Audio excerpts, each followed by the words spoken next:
नमस्कार. आजचा विषय आहे लैंगिक शोषण. जरा भारी विषय आहे आणि क्लेशदायक आहे, ओरखडे आणणारा आहे. आणि हा विषय घेण्याचं कारण की ह्याची संख्या खूप मोठी आहे. तर आपण पॉक्सोखाली म्हणजे protection of child from sexual abuse act खाली किती नोंदल्या जातात केसेस बघूया. 1,40,000 दरवर्षी नोंदल्या जातात आणि मुंबईमध्येच फक्त 100 रोजच्या. किती अंगावर काटा येतो, बापरे. आपण हा विषय घेण्याचं कारण आपण खबरदारी घेणार आहोत, आपण संवाद साधणार आहोत, आपल्या घरात रोज सजगतेने बघणार आहोत की कोणी आपल्याकडे दूरदृष्टीने बघत तर नाही आहे ना, आपला गैरफायदा तर नाही ना घेणार आहे. मग ह्याचसाठी आपण भेटूया डॉक्टर अनुराधाताईला आणि समजून घेऊया सर्व. भेटूया लवकरच. नमस्कार. कोरोनाच्या काळात प्रत्येकाच्या हातात मोबाईल आला आणि नेट ॲडिक्शन्स मुलांना आधीच होती ती वाढली आणि त्याच्यातून पॉर्न ॲडिक्शन्स मुलांच्यात आम्हाला खूप झालेली दिसत आहेत. तर त्याच्यात असं दिसतंय की बलात्कार करणारे हे जास्तीत जास्त घरातल्याच व्यक्ती असतात. छोटी मुलं काही वेळेला आईला कळतं, आई म्हणजे काही सुशिक्षित आया असतात तशा, म्हणजे मनाने, मी डिग्र्यांनी म्हणत नाही पण खऱ्या अर्थाने सुशिक्षित असतात. पण आम्हाला धमकी देत होती, आजी स्वतःच्या आईला धमकी देत होती की तू केस केलीस तर मी आत्महत्या करेन. तर तिलाही तीही मार खात होती रोज, पण ती म्हणत होती चालतोच, बाई माणूस आहे, मार खायचाच असतो. आणि या बाबतीत तर समाज अधिकच झोपलेला आहे, कारण मुलग्यांना असं काही होतच नाही असं त्यांचा एक भ्रम आहे. तर ह्याच्यात अगदी म्हणजे गव्हर्नमेंट ऑफिसर्स असतात, अनेक म्हणजे वरिष्ठ ह्याच्यातले लोक असतात, IT प्रोफेशनल, सगळे सुशिक्षित वगैरे सगळ्यात स्तरातली लोक असतात. कारण मुलं जेव्हा असं सांगायला जातात घरात, कुणी आधी विश्वासच ठेवत नाही. मुलींवर होऊ शकतं, मुलांवर कसं होऊ शकतं, पण मोठ्या प्रमाणात हे मुलांवरही होतं. त्यामुळे मुलींबरोबर मुलांनाही जपा, हे खूप आम्ही सांगत असतो सारखे. आणि बलात्कार केलेल्यानंतर तो 18 वर्षाचा झाला, आधी होता से 17 आणि झाला 18, तर त्याच्यावर मग परत केस होते का काय होतं? म्हणजे आता जाऊन उपयोग नाही, माझं आयुष्य झालं होतं मस्त, आता मी सावरतोय म्हणे. पण थँक्यू ताई, हे वास्तव झालं, वास्तवापलीकडचं हे वास्तव झालं. नको देवराया अंत तपाहू, प्राण हा सर्वथा जाऊ पाहे. नको देवराया अंत तपाहू, प्राण हा सर्वथा जाऊ पाहे. नको देवराया.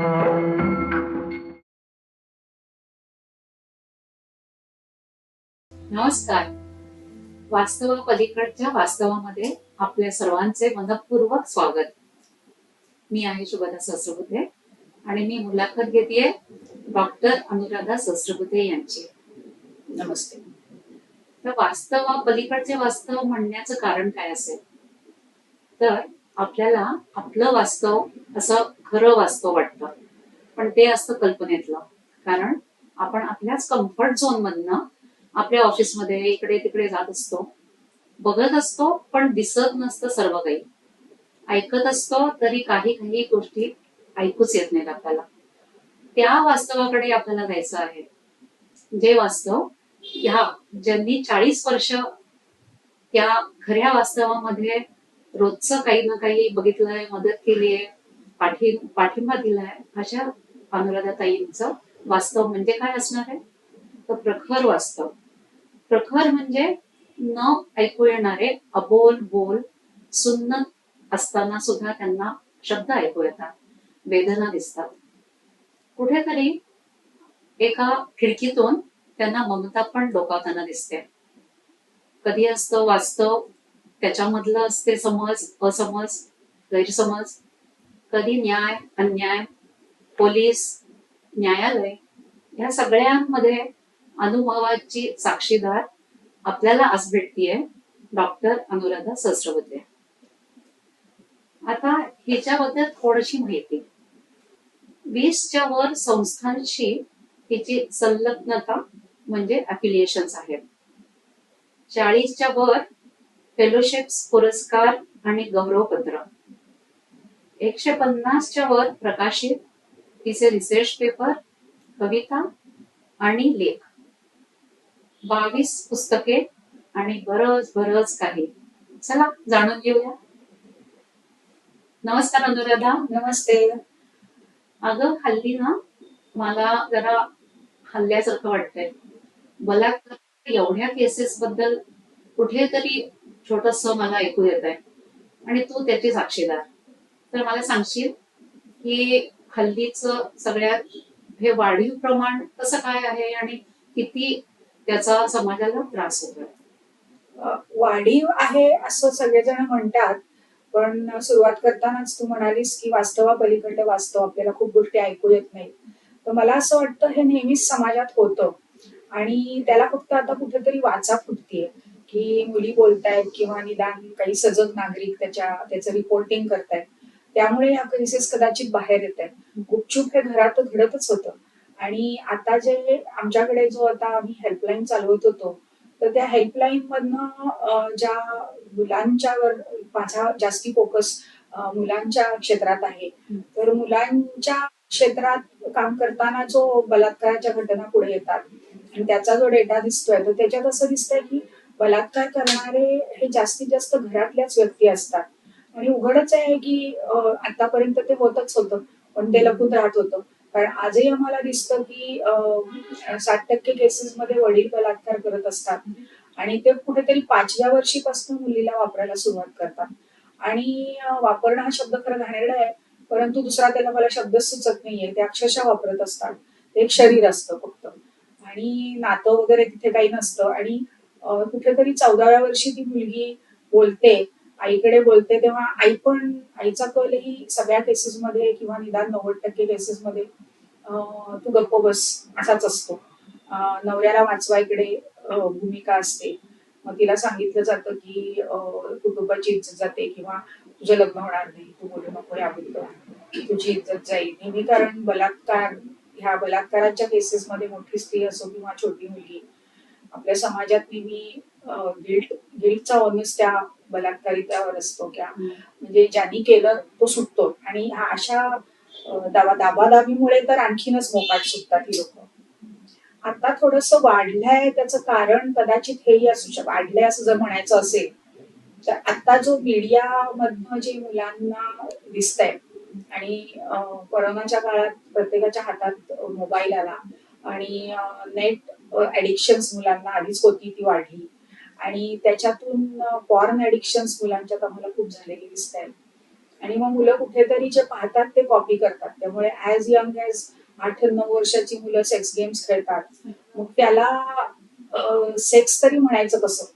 त्यांना हार्मोन्स त्याचे तसे तयार आहेत किंवा काही, पण जे दिसायला दिसतं ते खूप घाणेरडं असतं. किंवा एकमेकांना, आता काल परवाच माझ्याकडे आलेल्या केसेसनुसार केवळ खुन्नस म्हणून घाणेरडे मेसेजेस पाठवणं, तर ते इतके अश्लील आहेत की मी इथे उच्चारू सुद्धा शकत नाही. तर 10-12 वर्षाच्या मुलांना हे कुठून मिळतं आणि हे कुठून येतं? तर पुष्कळदा असं आढळतं की मोठी मुलं त्यांच्यावर दबाव आणतात असं करण्यासाठी. मग त्या मोठी मुलं तरी किती मोठी असतात? तर ती 13-14 वर्षाची असतात. मग आपण मुलांचं संगोपन करताना काही चुकीचं करतोय का? की मुलीची इज्जत करणं किंवा काही, किंवा कसं मुलीशी बोलावं, वागावं. मुलींनाही आपण सबल करत नाहीये का ह्या गोष्टींना फेस करायला? अशा त्यात अनेक गोष्टी आहेत. त्यामुळे वाढलं ह्या शब्दापेक्षा होतच ते आता दिसायला लागलं असं आपण म्हणूया. खरंच आहे ते. हा माणसाला क्रूर वाटणारं वास्तव आहे. पण मग ह्या केसेस कधी समोर येतात? म्हणजे बोलतं कोण आणि आईचा पाठिंबा कसा काय असतो? आईचा पाठिंबा मी म्हटलं तसं म्हणजे फार पूर्वापार माझा हा अनुभव आहे. म्हणजे एक जवळजवळ मी म्हणेन यातल्या 40 पैकी 35 वर्षाचा तरी हा माझा अनुभव आहे की शाळांमधून जेव्हा मी मुलींशी बोलायला जाते, ऍडोलेसंट आपण घेतो सेक्स एज्युकेशन किंवा लाईफ स्किल एज्युकेशन, तर तेव्हा नेहमी एक संदेश निघताना मी मुलींना देत असते की बायांनो असं काही झालं, कोणी घाणेरडा स्पर्श केला, तुम्हाला नाही आवडलं किंवा कोणी त्रास देत असलं, तर आपल्या आईला सांगा. आई आपली मैत्रीण असते, हमखास ती वाचवणार. आणि माझाही हा भ्रम होता, म्हणजे हे माझं वास्तव होतं. मी ज्या माहोलमध्ये वाढले त्या माहोलात. तर काही झालं तरी आई आजी आपल्याला आपल्यावर पांघरून घालणार इतकी खात्री असते. तर म्हणून तोच संदेश मी मुलींपर्यंत पोहोचवत होते. तर त्या मुलींचा बहुतेक दुसऱ्या दिवशी, आणि मग त्यांना सांगायची की अगदीच आईनी नाही सहारा दिला, तर आई आजी मावशी कोण जी घरात असेल तर शाळेतल्या बाईंना सांगा, नाही तर मग आम्हाला सांगा, आम्ही नक्की तुम्हाला मदत करायला येऊ. दुसऱ्या किंवा तिसऱ्या दिवशी मला फोन यायचा की आईला सांगितलं, आई म्हणली गप्प बस, आणि का तर कुटुंबाची इज्जत जाते. दुसरं ती आई सांगते की तू बाई आहेस, तुला हे भोगायचंच आहे, आम्ही भोगलं तर तुलाही भोगायचंय, आम्ही भोगून काढलं हे. आणि किंवा तो माणूस फार घरातला असतो, म्हणजे आईदर वडील असतात, आजी आपला आजोबा असतात, काका मामा असतो, किंवा कोणीतरी मदत करणारा माणूस असतो घराला त्या. तर त्याच्यामुळे त्याच्या विरुद्ध कसं बोलायचं, कुटुंबावर परिणाम होतो. आणि पुन्हा तो पती परमेश्वराचं खरकट डोक्यातनं काही जात नाही. त्यामुळे तो पती जरी राक्षस नराधम असला तरी त्याला वाचवण्याकडेच कल असतो. त्यामुळे आई कधीच पांघरून घालत नाही, आणि त्यामुळे तिच्याकडून बाहेर येण्याचा संभव फार कमी असतो. उलट होतं की आम्ही जर आईकडे गेलो की चल ग बाई, हिला आता आपण पोलिसांची मदत देऊया वगैरे, तर नको म्हणते. आणि त्यांनाच घालते. पांघरून म्हणजे असं उलट घालते, ती बलात्कारावर घालते पांघरून. हा एक भाग झाला. मग मुली स्वतः बोलतात. पुष्कळदा आम्ही चिठ्ठ्या देतो त्यांच्याकडनं, असे काही प्रोग्राम्स असले की, किंवा आता ही हेल्पलाईन झाल्यापासून त्या मला फोन करून सांगतात. पुष्कळदा निनावी माझ्या मैत्रिणीची केस वगैरे म्हणून सांगतात. हळूहळू विश्वास आला की बोलतात की असं असं झालंय म्हणून. छोटी मुलं काही काही वेळेला आईला कळतं, आई म्हणजे काही सुशिक्षित आया असतात तशा, म्हणजे मनाने, मी डिग्र्यांनी म्हणत नाही, पण खऱ्या अर्थाने सुशिक्षित असतात त्या, किंवा एखादी मावशी आजी आमच्याकडे घेऊन येते, तर त्यावेळेला ते चित्रातनं पण बोलतात. म्हणजे अगदी 2-1 वर्षाची मुलं, त्यांना ते चित्र काढायला दिली तर त्या पेन्सिलने चित्र काढून बरोबर सांगतात की काय केलं, कुठे हात लावला. मग आपण त्यांना, कारण आम्हालाही सजेस्टिव्ह प्रश्न विचारता येत नाहीत, कारण ते लिगल होत नाही. आता इथे मी एक उदाहरण देईन की एक आजी आणि मामा एका छोट्या 4-5 वर्षाच्या मुलीला आमच्याकडे घेऊन आले होते. ती मुलगी, आजीनी क्राईम पेट्रोल लावलं की ती घाबरायची, तर का ती पाठ करायची टीव्हीकडे. आजी सजग असल्यामुळे तिला संशय आला, म्हणून तिने तिला विचारलं. त्यातून असं बाहेर आलं की वडील तिला त्रास देत होते घाणेरड्या प्रकारचा. तर आजी घेऊन आल्यानंतर त्या मुलीनी नंतर आम्हाला चित्रातनं आणि ह्याच्यातनं सांगितलं की कसे कसे बाबा त्रास देतात. आणि पुष्कळदा हे चित्रातनं सांगतात किंवा आम्हाला सांगतात, ते प्रत्यक्ष ज्यांना आजी किंवा आईला सांगितलेलं असतं त्याच्यापेक्षा खूप जास्ती असतं, जास्ती भीषण असतं. आणि मग ते आम्ही रेकॉर्ड करून मग पोलिसांकडे जायचं वगैरे, त्यांना ती मदत करतो. पण ही मुलगी त्यावेळेला ही आई वडिलांनाच पाठीशी घालत होती. उलट आम्हाला धमकी देत होती, आजी स्वतःच्या आईला धमकी देत होती की तू फेसबुक केलीस तर मी आत्महत्या करेन.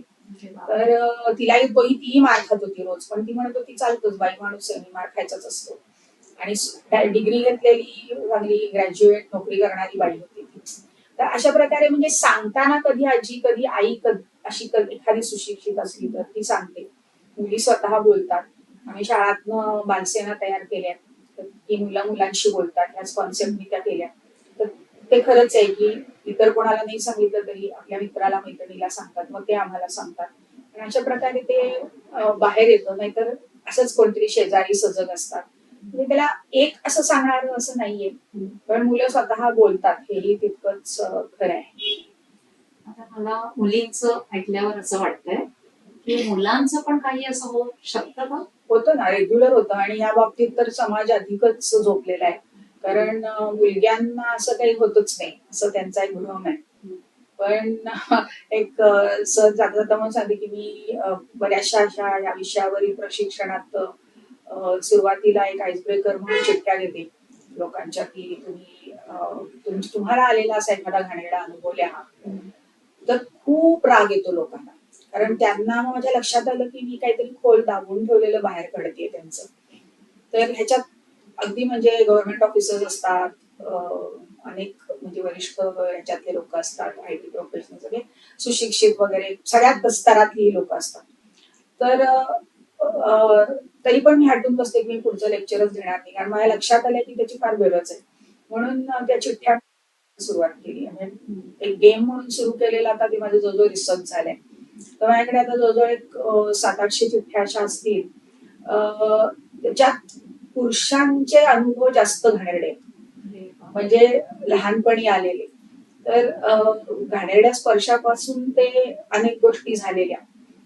तर ते जसं विकृत वाटावे त्याच्यात त्या चिठ्ठ्यात काही काही गोष्टी आहेत, किंवा मग नंतर ते येऊन माझ्याकडे बोलले, किंवा त्यांना एक तो आउटलेट मिळतो आणि मग ते फोन करून बोलतात, म्हणजे कथारिसिस झाल्यासारखं. आणि आता ते फार जुनं झालं, पण आम्हाला बरं वाटते आता कुठेतरी एकदा आम्ही बोललो. कारण मुलं जेव्हा असं सांगायला जातात घरात, कोणी आधी विश्वासच ठेवत नाही. मुलींवर होऊ शकतं, मुलांवर कसं होऊ शकतं, पण मोठ्या प्रमाणात हे मुलांवरही होतं. त्यामुळे मुलींबरोबर मुलांनाही जपा, हे खूप आम्ही सांगत असतो सारखे. डोळे उघडण्याची वेळ आलेली आहे पालकांना आणि सगळ्या ज्येष्ठ श्रेष्ठ. पण खरं सांगू का मी त्याच्यात की जाणून बुसून झोप घेतलेली सोंग. सोंग आहे, म्हणजे झोपेचं सोंग आहे. कारण माहित असतं, पण ते आपण एक डिनायल मध्ये नको बाबा. किंवा जेव्हा या अशा केसेस घडतात तेव्हा जर आपण शाळातनं गेलो की आम्हाला मुलांना सांगू द्या, तर साधारणपणे किंवा म्हणजे काही महिला मंडळ वगैरे, तर जे उच्चभ्रू शाळा आहेत ते म्हणतात की आमच्याकडे नाही होत हे सगळं, झोपडपट्टी गरिबांच्या रस्त्यावरच्या मुलांच्या ह्यांच्या पालकांना किंवा झोपडपट्टीत सांगायला ते म्हणतात हे असली फायदा आमच्याकडे नाही, ती श्रीमंतांची घरातनं घडण्याची. पण ऍक्च्युली हे सगळीकडे घडतं. म्हणजे अगदी उलट मी म्हणते की झोपडपट्टींमध्ये सपोर्ट सिस्टीम असते, दारं उघडी असतात अजूनही, एकमेकांच्या मुलांवर लक्ष असतं, काय चाललंय, काय कुठे खेळतात काय. त्या आता आपली बंद संस्कृती झाली, भावंडही नसतात, तर त्याच्यामुळे बाहेर पडायलाही ते अवघड आहे. आणि मग असं विकृत मार्गाने ते बाहेर पडतं की दुसऱ्या कुठल्या तरी मुलावरती प्रयोग करायचे किंवा काय. आणि मग तिथे कायद्यालाही प्रश्न पडतो, कारण आपण हा कायदा जो सगळा आहे तो आता ज्युव्हेनाइल जस्टिस ऍक्ट पण आहे, पॉक्सो पण आहे. मग पॉक्सो खाली घ्यायचं तर ते पोर लहान आहे. आणि बहुतेक वेळेला असं होतं की आता मी पुन्हा एक उदाहरण देते की माझ्याकडे एका फेमस सायकियाट्रिस्टनी केस रेफर केली होती. तो छोटा मुलगा होता, अगदी 4-5 वर्षाचा मुलगा होता, टॉडलर म्हणजे. आणि आई वडील मोठ्या पदस्थ असून पदावर काम करणारे वगैरे, टेक्निकल ग्रॅज्युएट्स. आईनी पाळण्यातल्या बाळावर या मुलाला काहीतरी घाणेरडा प्रकार करताना पाहिलं. तर ती खूप पॅनिक झाली आणि ती सायकियाट्रिस्टकडे घेऊन गेली त्याला. मग सायकियाट्रिस्टच्या लक्षात आलं, तिने मुद्दाम त्याला जे करायचं होतं ते केल्यानंतर त्यांनी माझ्याकडे पाठवलं. तर आम्ही लगेचच ही भूमिका घेतली की त्या 4 वर्षाच्या बाळाचा हा दोष नाही, तो हा खेळ आहे तो. पण त्याला हा खेळ कळला कसा, तो कोणीतरी त्याच्यावर खेळ. मग तो एक 14 वर्षाचा मुलगा निघाला. 14 वर्षाचा मुलगा तोही बाळच आहे, कायद्यानेही आहे आणि ज्युव्हेनाइल जस्टिस ऍक्ट पण 18 वर्षापर्यंत म्हणतो, 0 ते 18. तर मग बाबा तुला असं करावं का, त्याच्या जेव्हा खोलात शिरलं. पण त्याच्यामध्ये खूप अडथळे असतात, कारण आमचं पोर असं नाही काय करणार पासून सुरू होतं की तुमच्या कोणाला मदतीची गरज आहे, आम्ही ती मदत करतोय तुम्हाला, हे पटवावं लागतं. ऍक्सेप्टन्स नाही, ऍब्सोल्युटली डिनायल खूप मोठं आहे. आणि मग त्याला कोणीतरी मोठ्या माणसाने केलेलं होतं.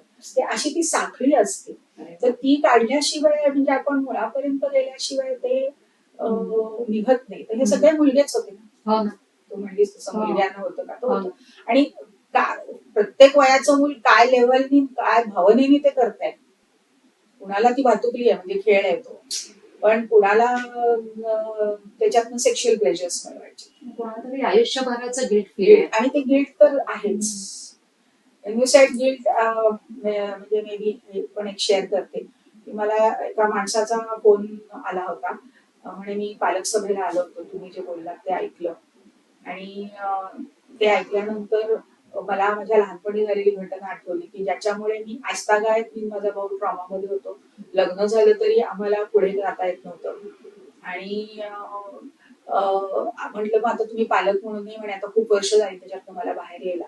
पण आज मला ते खूप तुमचं ऐकल्यानंतर मी जाऊन आत्ता वडिलांना सांगितलं, जे आता नवोदित आहेत. तर मग वडील म्हणले चल, गावाकडचा शिक्षक होता, त्यांनी लहानपणी त्या सगळ्या मुलांना त्रास दिलेला होता. म्हणजे आता जाऊन उपयोग नाही, माझं आयुष्य झालं उद्ध्वस्त, आता मी सावरतोय म्हणे, पण थँक्यू ताई म्हणून त्यांनी मला फोन केला होता. तर हे असं खूप दाबलं जातं. आणि कारण आपली जी सामाजिक हे आहे की ह्या गोष्टी बोलायच्या नाहीत. आधी आधी सेक्स एज्युकेशन नसतं, त्याच्यानंतर ह्या गोष्टी बोलायच्या नाहीत हे असतं. खानदानची इज्जत वगैरे वगैरे. खानदान ही इज्जत तर सगळ्यात जास्त मुलींना भरडून जाते. कोर्टामध्ये जाते केस, FIR होतो, कसं काय जातं सगळं हे? ह्याच्यामध्ये असं आहे की पॉक्सो नावाचा कायदा आहे, बाल लैंगिक शोषण विरोधी कायदा म्हणून केलेला आहे.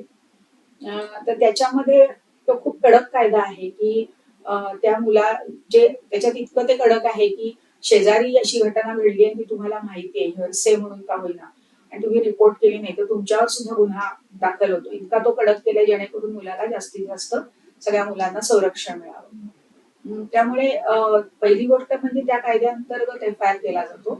त्या मुलाला पण सोपं नसतं, कारण त्या मुलाचं समुपदेशन करावं लागतं. त्यात 2 लेवलला करायला लागतं. एक तर त्याला जी घटना झाली त्याचा ट्रॉमा असतो, आणि दुसरं पोलीस स्टेशनमध्ये किंवा पोलिसांची कारवाई पुढे काय होणार आहे ह्याच्यासाठी त्याची तयारी करून घ्यायला लागते.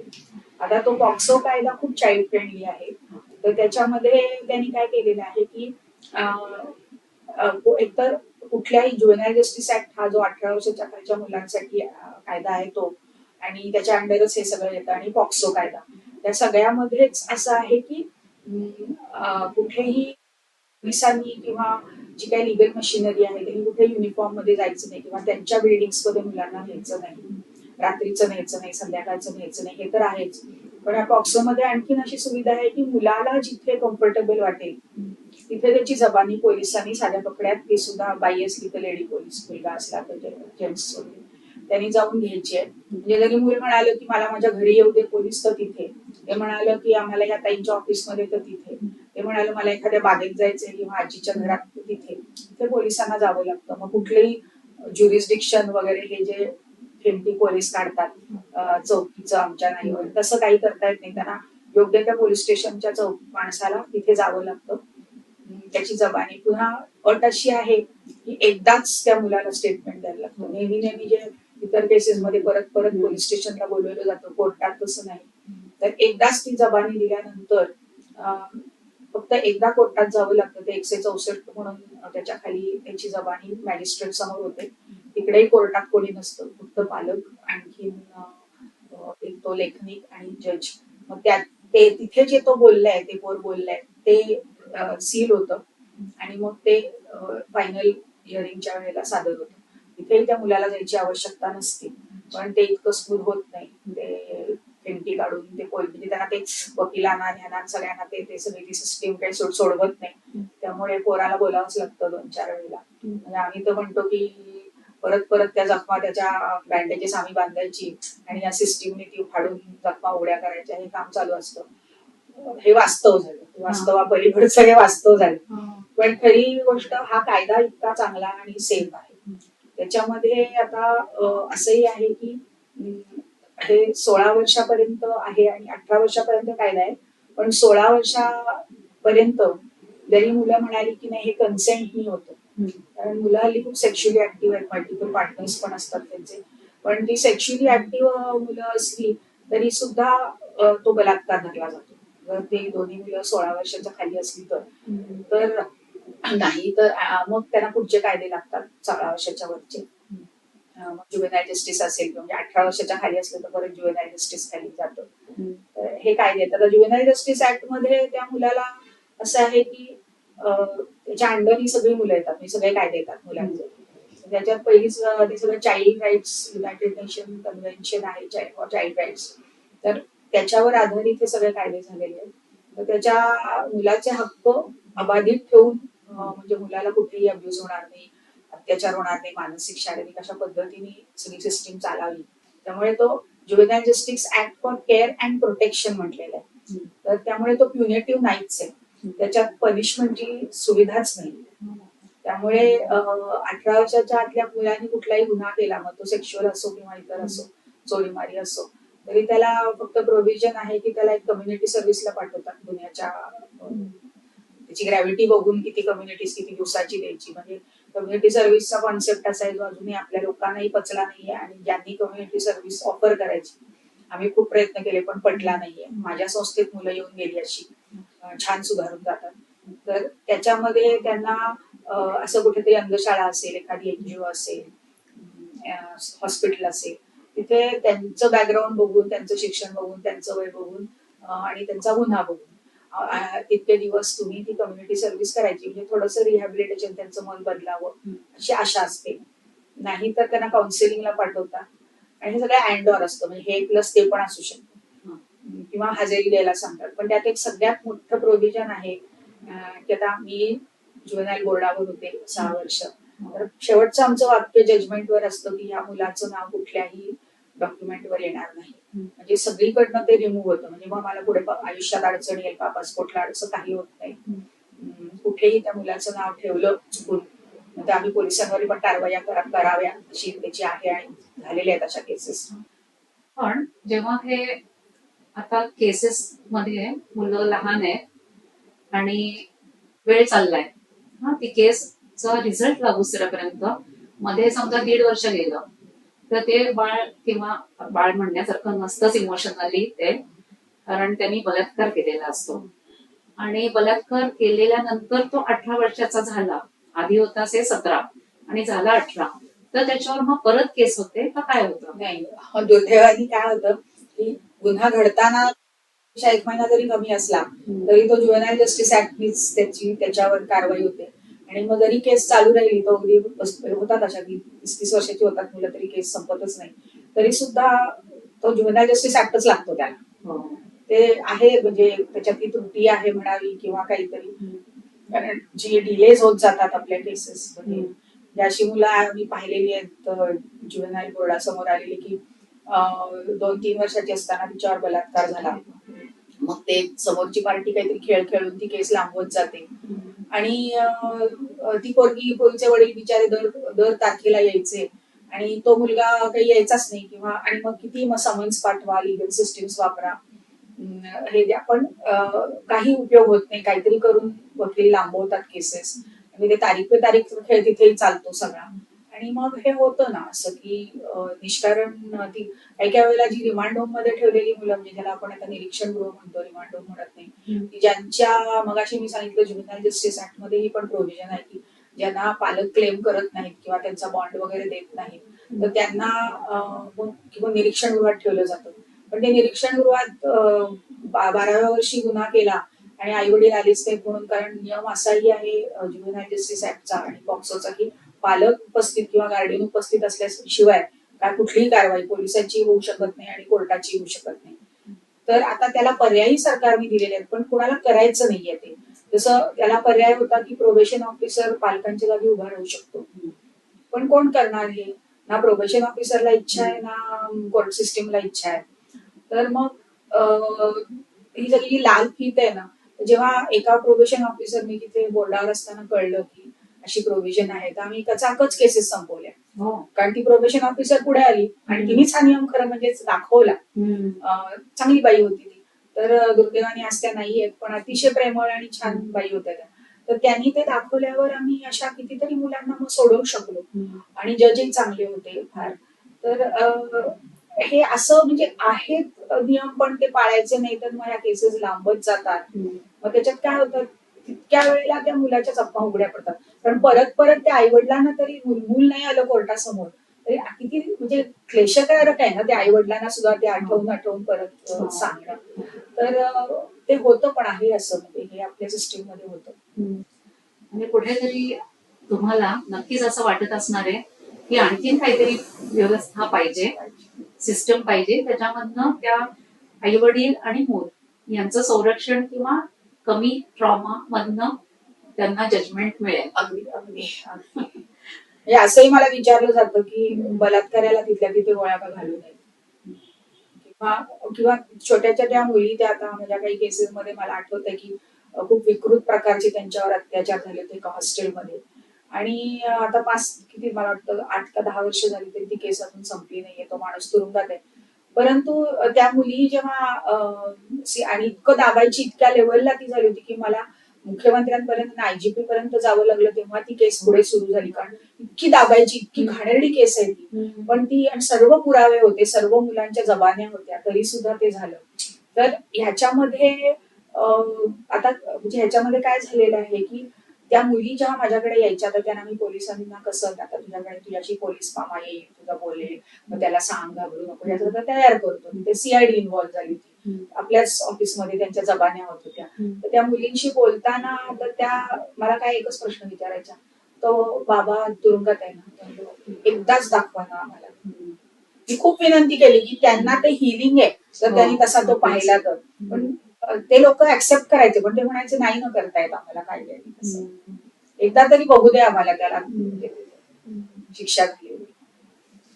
तर इतकं सगळं तुम्हाला सांगितलं आज, सुंदर एक आढावा मिळाला आणि त्याच्यामध्ये एक मात्र चुटपुट लागलेली आहे जी तुम्हाला सारखीच लागत असणार आहे की काहीतरी अपुरं आहे, अजून काहीतरी अपुरं आहे, अजून आपण काय करू शकतो.